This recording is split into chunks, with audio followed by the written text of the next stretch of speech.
Student, आज फिर class 11th के लिए चैप्टर 2.3 में सोर्सेज डॉक्यूमेंट के अंदर आज हम पढ़ेंगे कि वो सोर्सेज डॉक्यूमेंट कौन कौन से होते हैं या वो कौन कौन से बाउचर होते हैं जिनके बेसिस पर हम अपने अकाउंट्स के अंदर या अकाउंट्स की बुक के अंदर बिजनेस ट्रांजेक्शन्स को रिकॉर्ड करते हैं। सो गाइस स्टार्ट करते हैं। तो इसमें हम कुछ जो मेन आपके सोर्सेज डॉक्यूमेंट हैं जो बिजनेस के अंदर नॉर्मली यूज़ होते हैं उनके बारे में पढ़ेंगे। तो पहले हम उनके नाम पढ़ लेते हैं, फिर उनकी डिटेल में जानकारी पढ़ेंगे। तो पहला सोर्सेज डॉक्यूमेंट हमारा होता है कैश मीमो, दूसरा होता है इनवॉइस बीजक, तीसरा होता है रिसीप्ट रसीद, चौथा होता है डेबिट नोट, पांचवा होता है क्रेडिट नोट, छठवां होता है जमा पर्ची पे इन स्लिप और सातवां होता है चेक। तो स्टार्ट करते हैं हम कैश मीमो से कि कैश मीमो क्या होता है। तो कैश मीमो जैसा उसके नाम से शो हो रहा है, कैश मीमो यानी बिजनेस के अंदर जब भी हम कोई परचेस करते हैं तो उसके पेमेंट के जब हम कोई परचेस करते हैं तो उसका हमें पेमेंट करना होता है, या पेमेंट जब हम कैश में करते हैं तो ऐसी कंडीशन में उसके बदले जो डॉक्यूमेंट या जो वाउचर इशू किए जाते हैं वो कैश मीमो कहलाते हैं। यानी जब भी हमने कोई माल खरीदा, कोई भी सामान खरीदा और उस सामान को खरीदने के बदले जो हमने पेमेंट किया, जो भुगतान किया, उस पेमेंट की रिसिप्ट जो होती है या उस पेमेंट के प्रूफ के बदले जो हमको रिसिप्ट प्राप्त होती है, जो प्राप्ति प्राप्त होती है, वो हमारी कैश मीमो कहलाती है। इस कैश मीमो में पूरी इंफॉर्मेशन दी होती है, जैसे कि हमने जिससे माल खरीदा उसका नाम और पता, उसका नेम एड्रेस होता है, उसका फ़ोन नंबर होता है, उसके जीएसटी नंबर होते हैं उसी में। उसके बाद जो हमारा सेलर है, बायर है, परचेजर है, जिसने माल खरीदा, उसका नाम पता फ़ोन नंबर उसमें होता है। उसके बाद उसके अंदर क्या सामान खरीदा गया, किस डेट को खरीदा गया, कितनी क्वांटिटी में खरीदा गया, उसकी पर यूनिट प्राइस क्या थी, टोटल अमाउंट क्या है। तो इससे इस तरह की उसके अंदर पूरी डिटेल या पूरी जानकारी उसमें होती है। और इसी कैश मीमो के आधार पर हम अपनी कैश बुक में इनकी अपनी एंट्रीज करते हैं। और जो कैश मीमो होता है वो माल का जो सेलर है, माल बेचने वाला है, वो बनाता है। और कैश मीमो की जो फर्स्ट कॉपी होती है या जो मेन कॉपी होती है वो परचेजर को दे दी जाती है, और जो उसकी सेकंड कॉपी या कार्बन कॉपी होती है वो सेलर अपने पास रखता है। तो ये हुआ हमारा कैश मीमो, जिसमें जब हम कैश में कोई ट्रांजेक्शन करते हैं या हम कभी कोई वस्तु परचेस करते हैं, माल खरीदते हैं, गुड्स परचेस करते हैं या कोई एसेट्स परचेस करते हैं, यानी कुल मिलाकर कोई भी सामान जब हम परचेस कर रहे हैं तो उसके पेमेंट के बदले जो हमको रिसीप्ट मिलती है वो हमारा कैश मीमो होता है। अब इसी सीक्वेंस में, इसी क्रम में आगे चलेंगे तो अगला टॉपिक है हमारा इनवॉइस बीजक, जिसे हम बिल भी कहते हैं। तो जिस तरह से कैश मीमो कैश ट्रांजेक्शन के लिए इशू किए जाते थे, उसी तरह से बिजनेस में कैश और क्रेडिट दोनों तरह के ट्रांजेक्शन होते हैं। तो जब हम कोई उधार में ट्रांजेक्शन करते हैं, कोई उधार में माल बेचते हैं,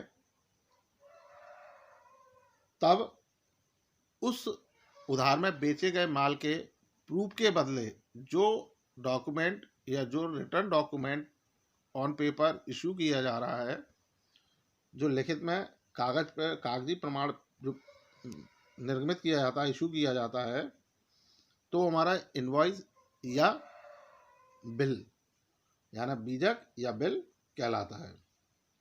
ये भी कैश मीमो की तरह बनाया जाता है। इसके अंदर भी कैश मीमो की तरह जो हमने वस्तु का विक्रय किया उसकी पूरी जानकारी इसके अंदर होती है।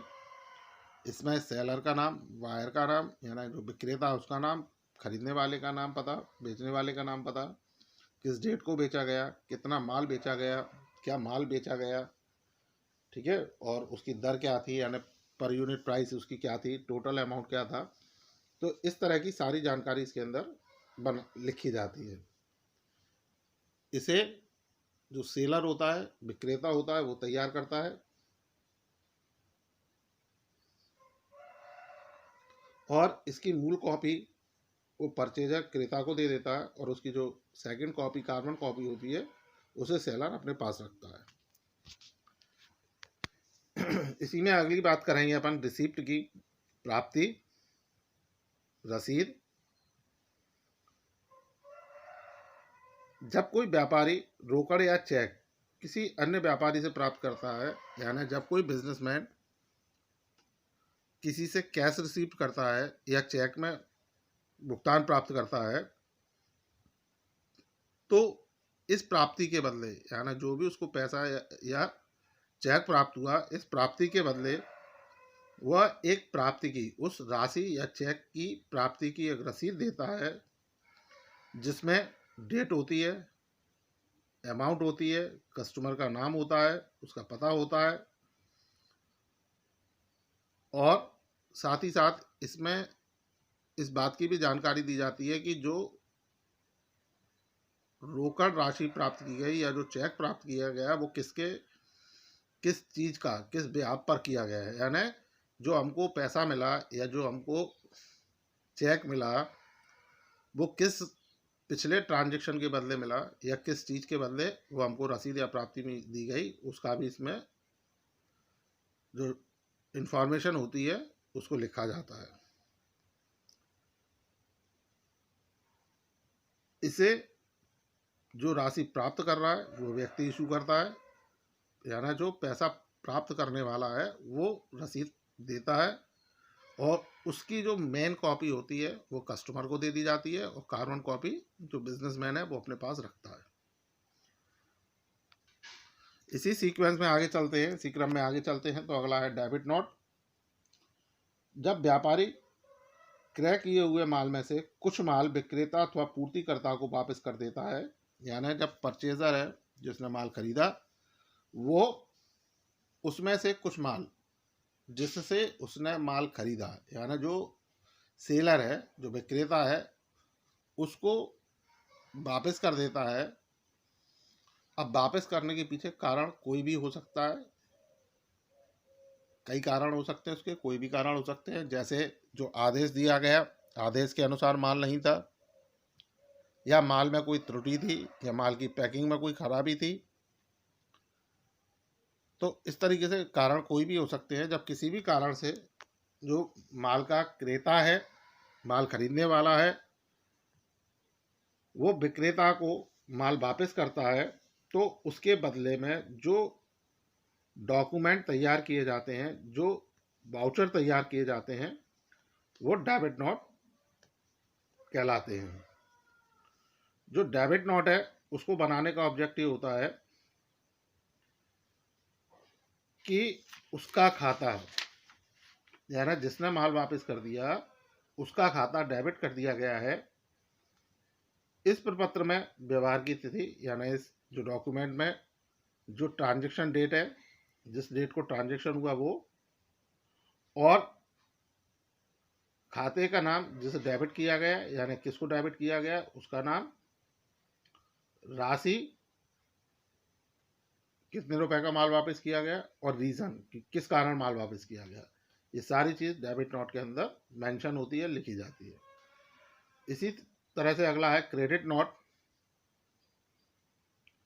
तो जब कोई कस्टमर, ग्राहक व्यापारी को माल वापस करता है यानी जब हमारे पास, जैसे मान लीजिए आज हम बिजनेसमैन हैं और हमारा जो कस्टमर है जिसको हमने माल बेचा उसने हमें माल वापस किया, कारण कोई भी हो, तो उसके बदले जो डॉक्यूमेंट इशू किए जाते हैं वो क्रेडिट नोट कहलाते हैं।